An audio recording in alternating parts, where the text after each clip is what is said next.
Hello and welcome to Business Tales, the podcast where we dive deep into the past, the present and the future of the business journey. I'm your host, Chris Simmance, and I'm thrilled to have you here as we explore the stories behind the successes, challenges and lessons. In each episode, we'll uncover the good, the bad and the invaluable experiences that shape our professional lives. So whether you're an entrepreneur, a seasoned executive, or just someone passionate about business, there's something here for everyone.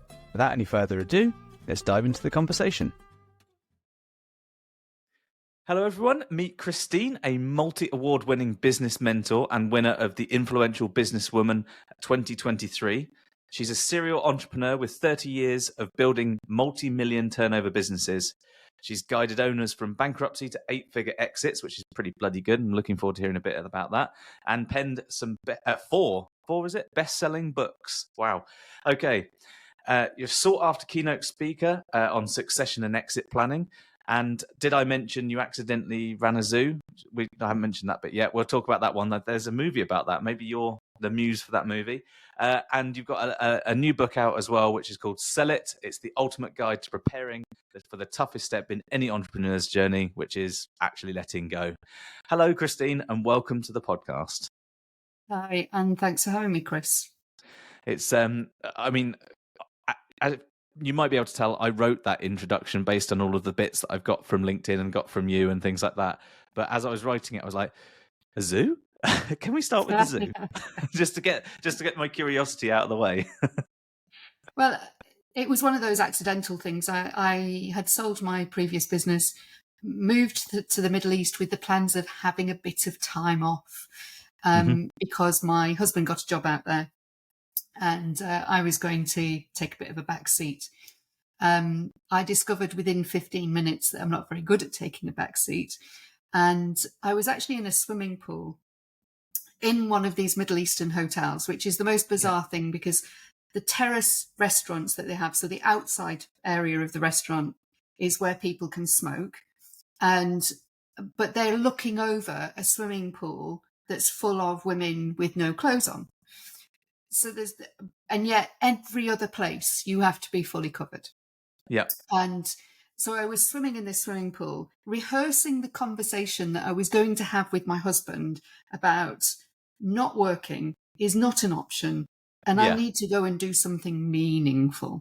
And meaningful to me at the time was I was thinking, well, I've got the money. I could go back to the UK and do a law degree.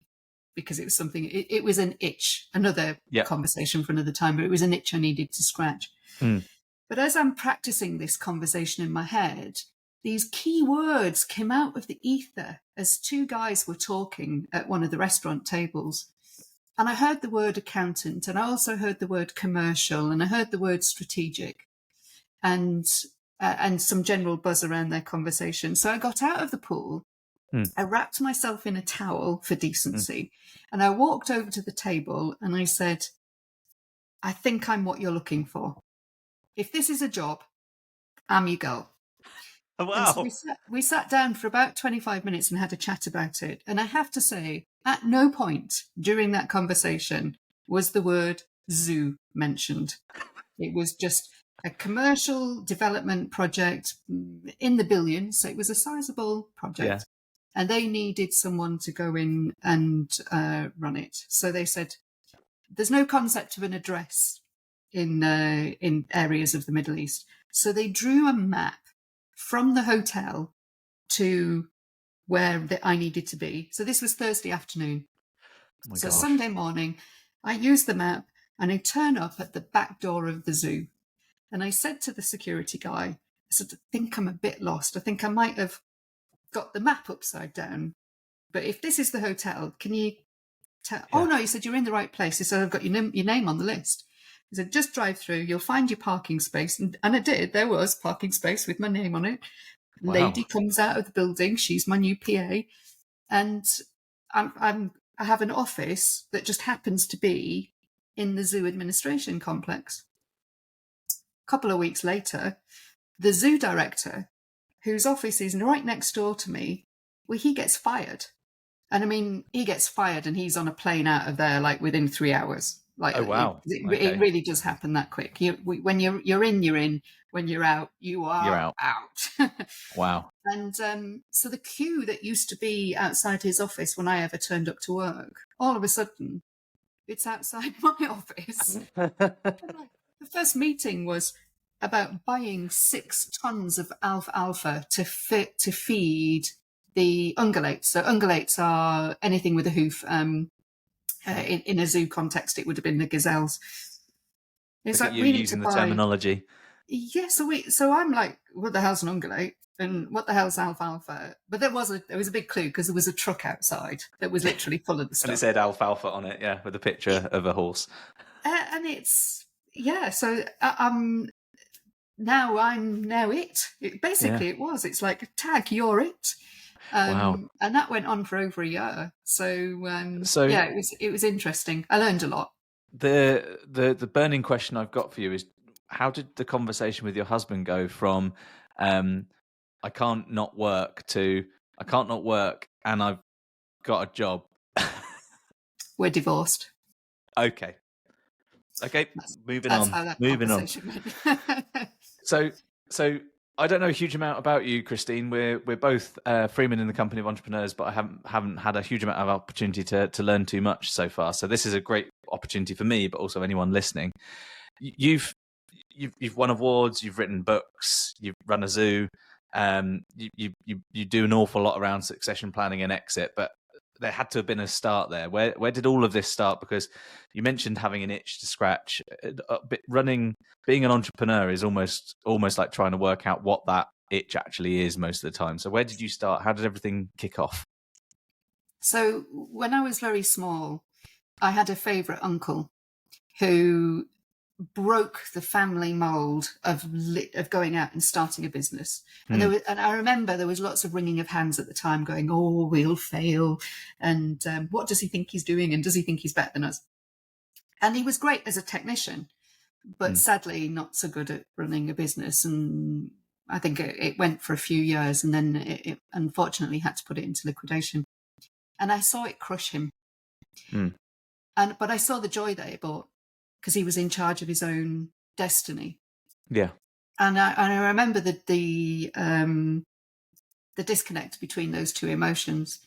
And it'd always been in my back of my head that I wanted to make sure that never happened either to me, or I would never want it to happen to anybody else. Yeah. I roll forward a few years, and I scraped a couple of O-levels. I went to grammar school, but I scraped a couple of O-levels. I had no idea what I wanted to do except 2 things. As a very little girl, I remember listening to Crown Court, and I actually made the outfits, the white beard. Oh, wow. And I had the whole death sentence thing handed on. I was judge, jury, prosecutor, defender. My brother and sisters would go, no, please don't make us play Crown Court again. Brilliant. Because I would have the black hanky. Really? And you'd go to town with it. I remember all of those things. But the other thing I wanted to do was I wanted to join the Navy. My dad was in the Navy, and he seemed to have this adventurous life. We were surrounded by people who did lots of traveling, and they were all interesting people. Now, obviously, with hindsight, I recognise there were lots of broken people. Yes. That, again, from a military perspective, that's a whole new another story.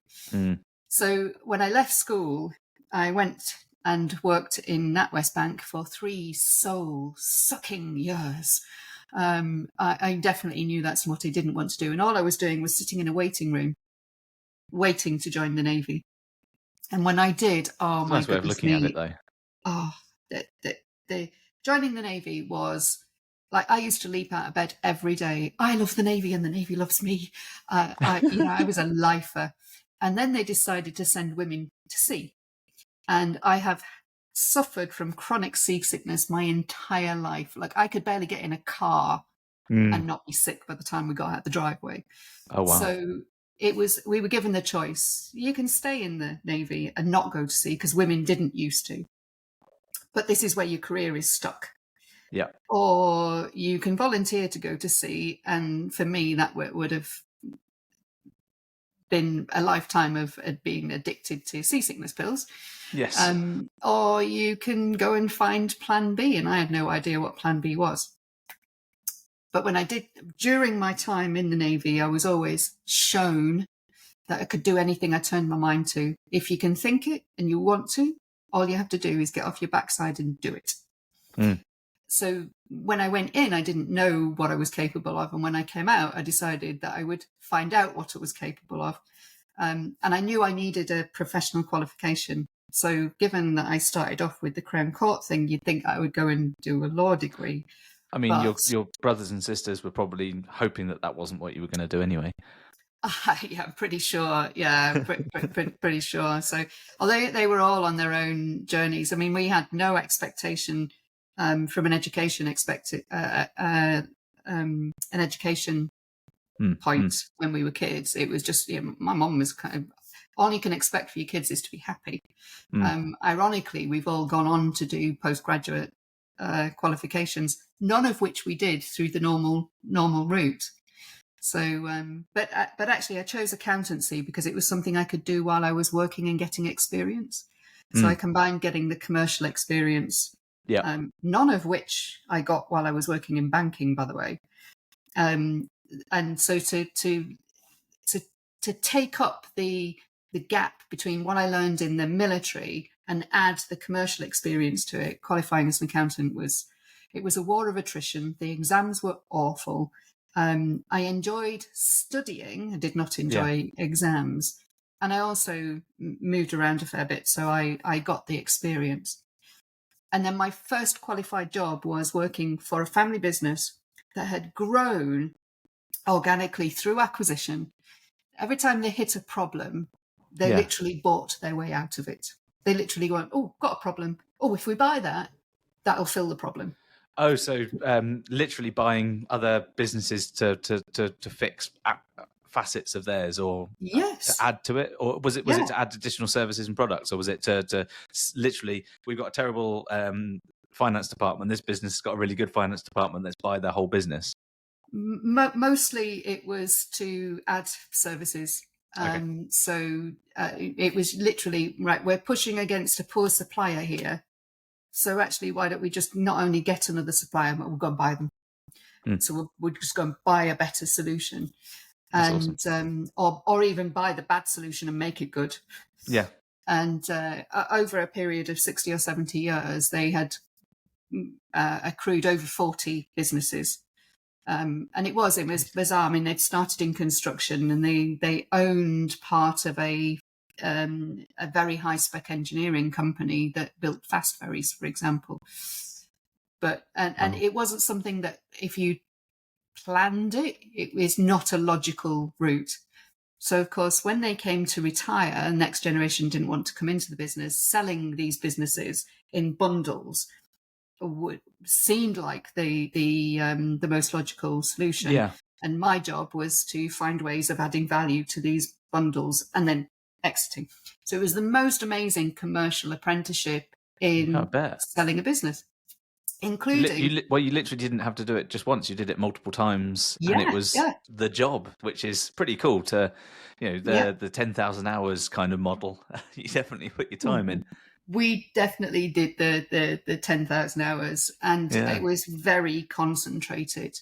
And I worked with the most amazing team. I mean, I was the only female in the group, so the headquarters, and I was entrusted, I think because I was a bit older and I'd been in the military, but I was entrusted with things that you wouldn't normally entrust a newly qualified accountant with. And I'd have meetings with the auditors, and the audit director would say, I just don't believe that I'm in the room with you. I go, oh, thank you. And he went, no, I don't believe I don't mean it in a nice way. You. Wow. Some angry people out there. I mean, to be fair, when if you put it on the opposite side around, I'm guessing, apart from how badly behaved that person was in terms of the way that they spoke to you, they're probably thinking, hang on a minute, I've worked all these years, I've earned all of these stripes and badges, and I've done all this stuff, and I'm having to not only entertain the company of someone who is as far beneath me as they can come, but also is a woman, and also on top of all of those things, I have to show deference to that person because they actually hold quite a lot of the keys that I need to get other things done. Which is, if you're a crusty old person who follows a path, they probably don't like that sort of thing. Which is, I mean, Well, I think. Go on.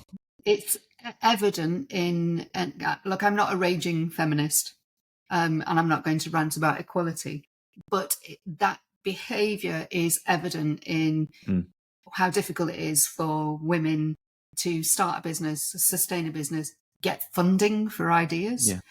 and also like I'm from an age now. I'm not far off being 60, and I'm of an age now where in an interview they used to ask you, "So you're planning to have kids?" Whereas you can't really do that. Well, you can.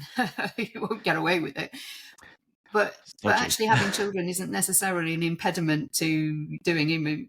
I don't have children, but I am continually amazed at the women who do. And also, it's almost like they have two lives. They've definitely, the average mother definitely has 30 hours in the day because the things that they get through. So, I don't really understand it. But then what's that? I think there's an awful lot of layers to all of this sort of stuff, and I think that the reality is, if you're a good person and the people around you are good people, then you don't often see that kind of problem. And the people asking those questions are either asking them because they're told to ask them, or they're asking them because they're not nice people. yes.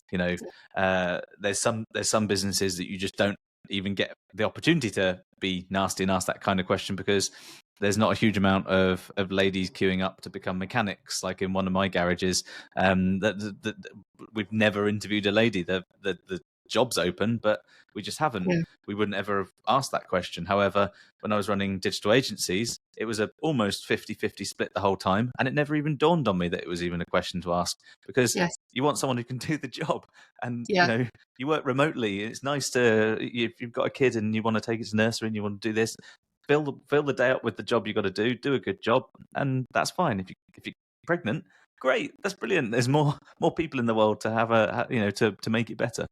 Yeah. Oh God. I mean, thank goodness for old people having kids. I am getting old. I'm going to need someone to look after me, and I haven't bred one. So. Yeah. There's an awful lot of problems coming along with that, but I don't think catastrophic population decline is on the agenda for this not for this episode. So you started doing the you sort of cut your teeth in this exit and business sale stuff in that role. Is that where you kind of got into running it for yourself? How did you start these businesses for yourself that essentially snowballed into where you are now? Yes. So when I did the family business disposal, they had a family office, and I wrote my own redundancy check. I switched the light off, and I handed the keys to the landlord. And with my redundancy money, I then invested that into a new business. And ironically, what had happened was one of the lawyers that I met through all of these exits actually said he'd sold a business, and the tax situation at the time was if you reinvested within 2 years, you didn't have to pay capital gains tax on the old sale, the initial sale. So he was looking for another business to invest in. And he paid me as a consultant to go and do some feasibility studies on a couple of different industries. Yeah. And I presented them to him, and he decided to not take up any of the options. So I thought, I think I'll do this for myself. And I definitely was of the mindset as I wasn't telling myself, because nobody else had told me, that people like me don't do things like this, and that this isn't normal practice. So I took the business plan. I managed to get some other people to invest. So there was 5 of us all together. And then I also realized that if I really wanted this business to grow, I was going to need to go and borrow some money from the bank. Big scary bank that probably remembers you sitting in the waiting room. Oh yeah. But the pre-financial crisis back in 2008, banks were literally throwing money at people if they had a halfway decent business plan. And I had banks competing with themselves to lend me the money. Now, at the time, I just signed my first mortgage that was more than £100,000, and I was losing sleep over that. But I borrowed £6 million from the bank and never lost an iota of sleep about it. But the business It's a plan funny was old world, good. isn't it? Yes, yeah, because it almost felt like it wasn't my money, really. But Yeah. the business plan was good. It was building up a business through acquisition. But I found myself doing two jobs. I was full-time managing director, but I was also full-time looking for new acquisitions.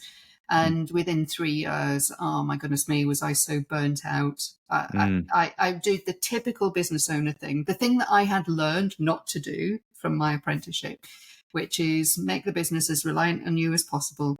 And that I believed I was the only person who could do this. Yeah. And my identity was really tied in to Yeah. this me being the business Mm. until I got to the point where I literally was about to crash and burn.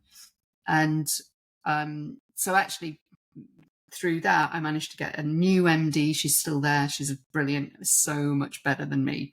I am not a good MD. Yeah. And I'm always amazed that 5 or 6 times every single year without fail, I get someone approaching me saying, "Oh, will you come and run my business for me?" And I'm thinking, I'm obviously doing a really good impression of knowing what I'm doing, because there's no way that I am going to put myself through that for somebody Yeah. else, because I Yeah. won't Yeah. do it for me. It's just not a place that I'm happy. Don't you think it's really interesting how the story you just said there about the business being your identity and it being in you, and the burnout happening, and the fact that you take on too much because you're the only one who knows what they're doing, and so on and so forth. Why do we all do it? It's got to be something in, like, some kind of human trait, because most business owners who start a business from zero for themselves do that. They're the MD, they're the FD, they're the CMO, they're the whatever else, and they do all of the stuff, and they do delegate, but they don't delegate the things that they should do, and they don't hire their replacements quick enough. I've done it. I've done it. You've just shown you've done it, and I just don't know why we all do it. It's got to be ego. Yes, I was going to say it's 3 letters. Ego. Oh, there we go. Your ego is then tied to your identity. Your ego ties the business to your identity, and it's something called role identity fusion. It's a psychological phenomenon, and they've researched it at universities. And the further you get with your business, where you tie your ego into the business, into your ego and your identity into the business, the stronger that bond gets. And if you think about it like Velcro, so if you've got 2 strips of Velcro, you can actually pull them apart.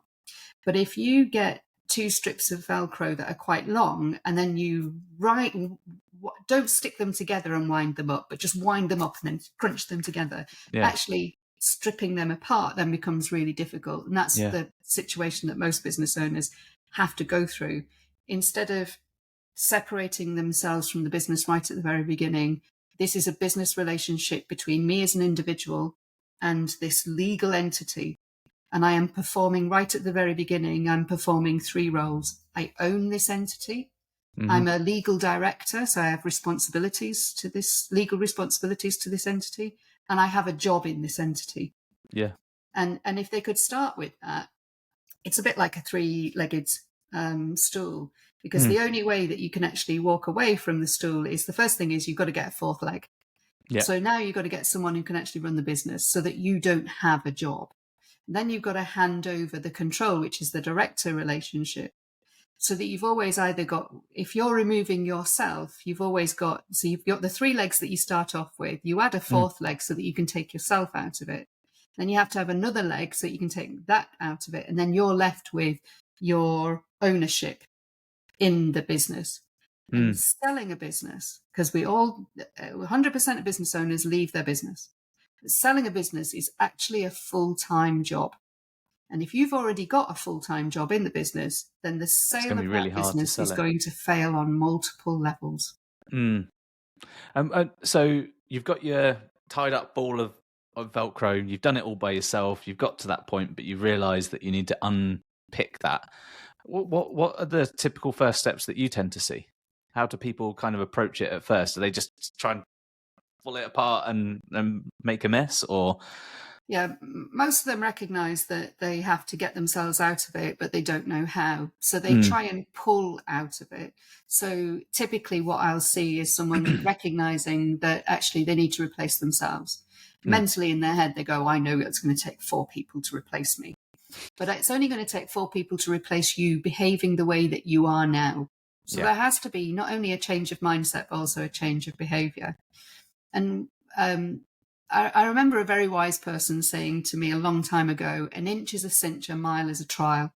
And the reason why a lot of I like people that. fail to complete projects or fail to complete activities is because they're concentrating on the mile. Like if you went into a marathon and you were only focused on the whole 26 miles, then that's going to be pain. Rather than concentrating on just putting one front in front of the other and getting the pace right. And the pain comes at mile 23. So whereas if you're thinking about the whole 26 miles, the pain comes at mile 3. So the first thing that we have to do is recognize that. And what I find, the people who are really successful recognize that they've got a job, and that actually what they need to do is they need to delegate some of the things in their job. And I always tell them, you look, in your entire business, you've only got 3 jobs. Everybody in your business has got 3 main goals: getting and keeping customers, staying legal, and making getting and keeping customers or staying legal more efficient. So it's just efficiency. So if you start looking at everything that you do today and you categorize it into one of 4 categories, those 3 categories and everything else, and everything in the everything else column, stop doing. Literally stop doing. Because it isn't adding any value. And who does those things? You hire someone for it. That is another important thing, because this is everybody. But if you think about you as a business owner, then the first thing is that, it's one of those 3. You can categorize everything into one of those 3 important things and stop doing the 4th. Automatically, you're going to get some time back to start thinking. So now you can actually start thinking about the 3 important things and whether it's you that should be doing it.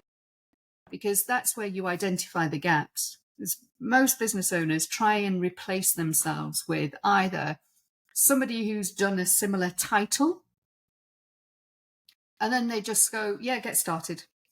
And then Here's the nitpick keys. at them. I've seen that countless times.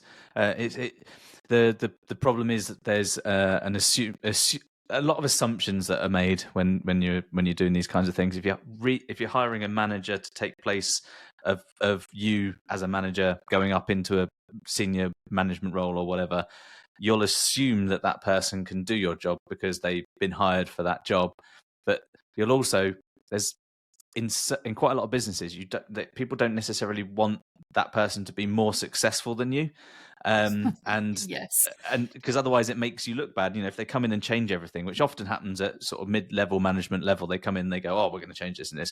You kind of don't want to set them up for perfect success, and again, it's an ego thing, I suspect. But there's you'll, even if you're the owner of the business, hiring someone to replace you in a certain role, there is a self-sabotaging element to this where you're kind of thinking, well, what if they're better than me?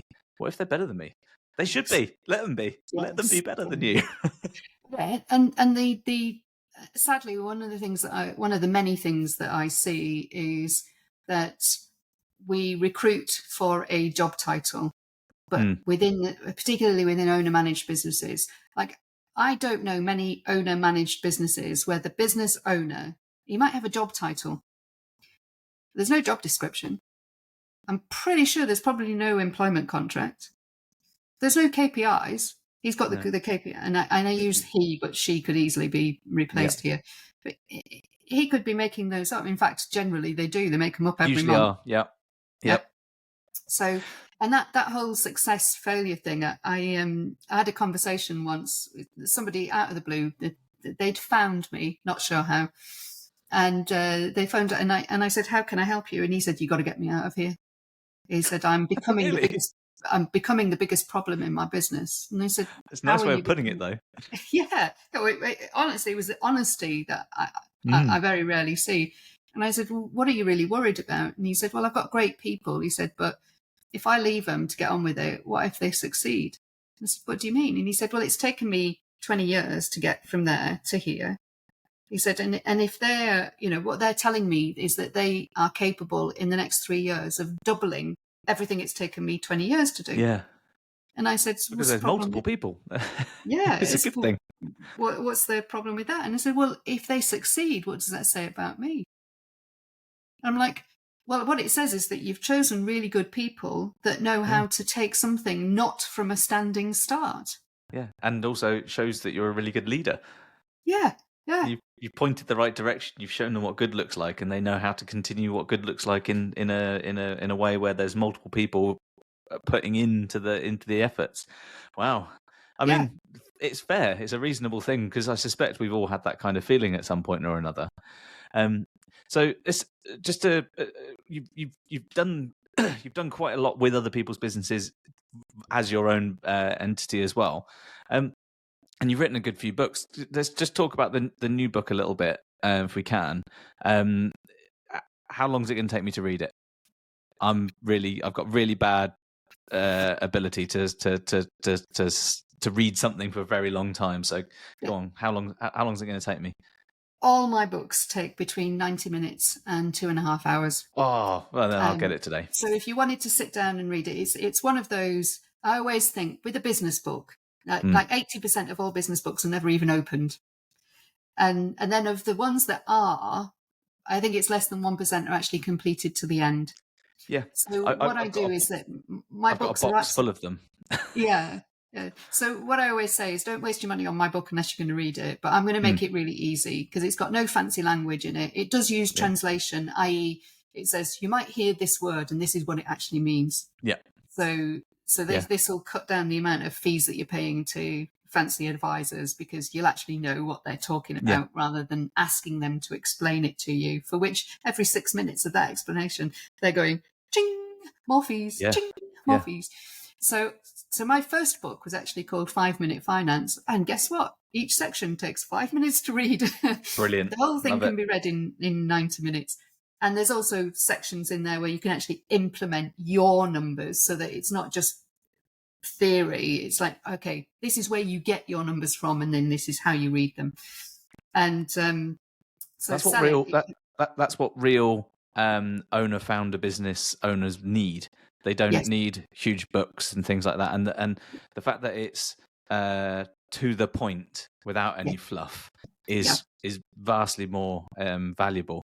And the reason that most people don't get to the end of these books, or the 1% of people who've stuck through to the end of these books, I strongly suspect it's because the publisher has told them a number of words to use, and if you read the foreword to most of these books, or just the preface at the first couple of 30 odd pages, you get the point, and the point is usually reiterated many times throughout the rest of the book.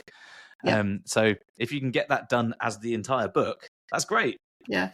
And all my books are actually focused on, if you read something, there is something for you to do that you can do immediately. That'll typically cost you nothing except some time. And also it enables you to communicate clearly with the people in your business. Yeah. So one of the big things I talk about is whatever you're thinking about as a business owner, mostly your staff are also thinking it. So if you don't give them a story, they will fill the gap with their own story. So if I think about business owners that are getting a bit older, so as soon as you start looking like you're getting towards retirement, and unfortunately entrepreneurs don't age well because of the lifestyle that we have, but as soon as you start looking like you're getting towards retirement age, your staff are already thinking, when are they going to retire? How's that going to impact me? What's going to happen to me? What, and any level of uncertainty, the human brain can't cope with a lot of uncertainty. So therefore, to comfort itself, it fills the gap with its own story. Yes. Now, sadly, over 50% of business owners actually leave their business not because of retirement, because of some unplanned or unexpected activity. And of course, a business that is ready for exit, because you don't have to exit, you just have to be ready, is more resilient, usually has better engagement with their employees. It's going to be worth more because it's not going to require you to be in it in the day to day, and is going to be nicer for you to run if you are involved, because you're there because you want to be, not because you have to be. 99% of business owners are in the day to day because they haven't got any choice. When you've got a job, you can quit. Your contract tells you how much notice. It's usually negotiable. Business owners don't quit because they can't. And even if they could, there's that tie again to my identity. And I've spoken to quite a few people over the course of not just this podcast series, but the previous one. See behind there, the feeling of failure just because you've had to exit something that it wasn't a good exit. I had to leave this business because various different reasons. That fear follows you, and that failing fear follows you in all the other decisions for quite a long time, until you come to terms with this was an entity and not a living being, and it wasn't wasn't part of me. It was a job I had and a thing I looked after, and I had the legal requirements to do so, but it's not my fault necessarily that things went wrong, or it is my fault that things went wrong, and exiting it was the responsible thing to do. And as soon as you get past that, then you can start making good decisions again. Yes. Most people, if they took a logical view of their numbers, would make some changes pretty quickly. Because if you think about a business owner that leaves their business unexpectedly, what's the ripple effect of that? Well, if you're not prepared, then you've taken the leader out of the business, and also you've taken somebody out of the business that's usually a single point of failure. So they're usually the decision maker. Everything revolves through them. The business might go on for a bit, but is revenue going to fall? Probably. In some cases, it'll plummet. Is profitability going to fall? Hell yes, because everybody will be emergency trying to fill the gaps. Yep. And then they'll realize that the business owner hasn't been paying themselves anything, or has been, but has been doing it in such an unusual way that they've been protecting their cash flow. So they've been building up little things and then paying themselves. The family now has uncertain income because there was always the certainty that the business owner would make it happen. And the business is now falling in value. Any employee worth their salt will leave like rats leaving a sinking ship, because they'll think, oh, am I going to stick it out to the end and risk not being paid? And so therefore there's this downward spiral. Converse side of that is, if you're already prepared, then someone can quickly and easily step in your shoes while they stabilize the ship. Your cash flow is going, the income is still going to the family, the value, it might go down a bit, but it can then work its way back up from a value perspective. Business can be sold, and it doesn't have to be sold in a fire sale. No, well, that's the one that probably makes you feel worse.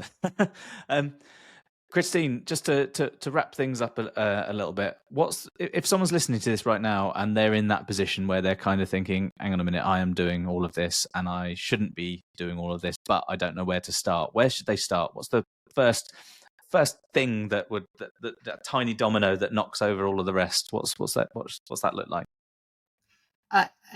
In terms of immediate action, I just want you to acknowledge what you're doing with your day.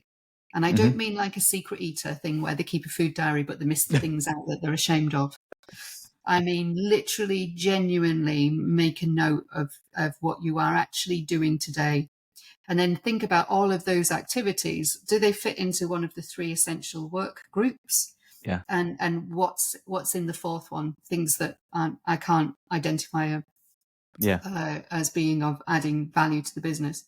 And also then think, should I be doing this? Because if you're still doing your bookkeeping, You can get someone for between £15 and £25 an hour to do that. And I'm pretty sure that you're worth more than £15 or £25 an hour. So start thinking about what would the cost of doing this be, and what would that release me up to do? Yeah. And if just you can that afford one to thing do actually any changes one mindset. small bit, take one bit away from each. Even if you start like that, then it's similar to what was it? An inch is a cinch. An inch is a cinch, a mile is a trial. Yeah, so a friend of mine has a similar version of that, but it's how do you eat an elephant, and it's one bite at a time kind of thing. Yeah. And you take one small bite of that elephant and take one little inch every single time, and eventually you'll realize you've gone a mile, or you've eaten an entire elephant, or both. Christine, it's been lovely to talk to you. I really think that, anyone listening to this is probably going to have taken at the very least one thing. And I can certainly tell you that as part, when this goes live, I'll put the link to the book for everyone, because if you can read it in an hour and a half, you should bloody read it. If you read it twice, take the weekend, read it 5 times. But thank you so much for coming on. It's been a pleasure to have a chat with you. It's been a really interesting conversation, so thanks for having me. Awesome. And don't start any more zoos, all right? Don't start working in zoos in the meantime. No chance. Thanks a lot, and I'll speak to you soon. Take care. Bye-bye.